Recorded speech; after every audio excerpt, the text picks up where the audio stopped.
Staying at home and living in self-isolation is now triggering a rise in reports of domestic abuse all over the world.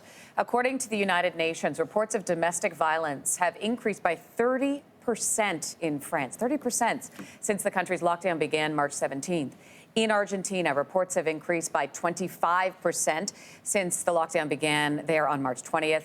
And Singapore has seen a 33% increase in helpline calls. Joining me now is Anika McGregor, co-founder of Women at the Center. Anika, thanks for joining us this morning. I just imagine this is sort of worst-case scenario for anyone living in this type of environment. Are you seeing an increase in calls for help here at home? Yes, good morning, Lindsey. Yes, we definitely are. We're seeing an increase in the numbers of women who are reaching out to our organisation, looking for practical solutions and practical supports and how they can sort of navigate and manage the isolation that they're experiencing with their partners. And what do you tell them? Well, there's a whole lot of things. Number one, we tell them that it's not their fault. We tell them that they're not alone, even though it might feel like that at times. And then we get into the practical sort of safety planning strategies that are being sort of rolled out by many shelters. We tell them things like it's a safe, if it's a safe option, if it's a safe thing to do, use your mobile devices to reach out.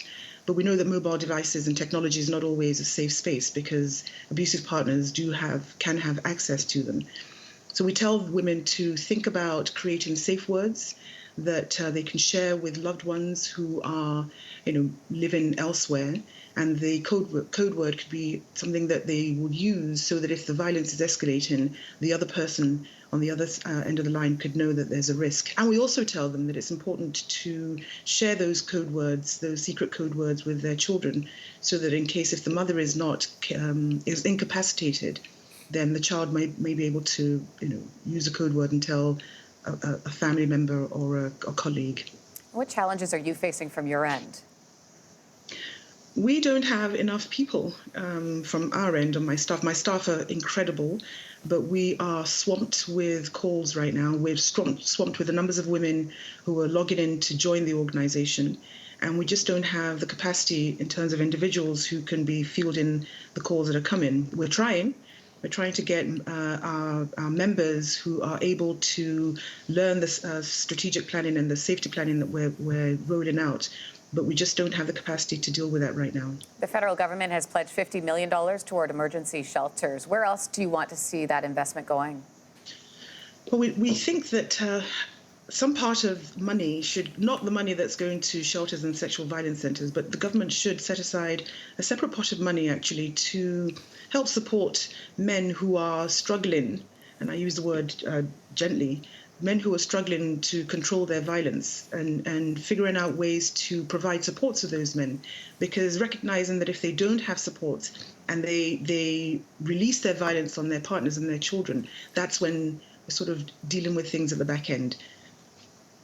So figuring out ways to provide funding to support the men before their violence escalates, because this is a new global pandemic, this COVID, that's sort of intersecting with an old global pandemic of intimate partner violence, and we all need to be sort of strategic. And families, one last thing, Lindsey, is to say to families, colleagues and friends, please reach out to your loved ones and do it via FaceTime, right? Not just by a phone call, do it by FaceTime and ask them, what do you need? What can I do? How can I help you? Because the community has a role to play in this as well. Anika McGregor, we so appreciate your time this morning and for all of that information, and of course for you and your team and for everything that you guys do on the front lines. I want to give our viewers some more information. If you are watching right now and you are in immediate danger, please call 911. For a list of resources right across the country, go to endingviolencecanada.org. To find a list of crisis shelters near you and across the country, please go to sheltersafe.ca. Thanks for watching. If you like this, be sure to subscribe here. And you can check out more Your Morning videos right here.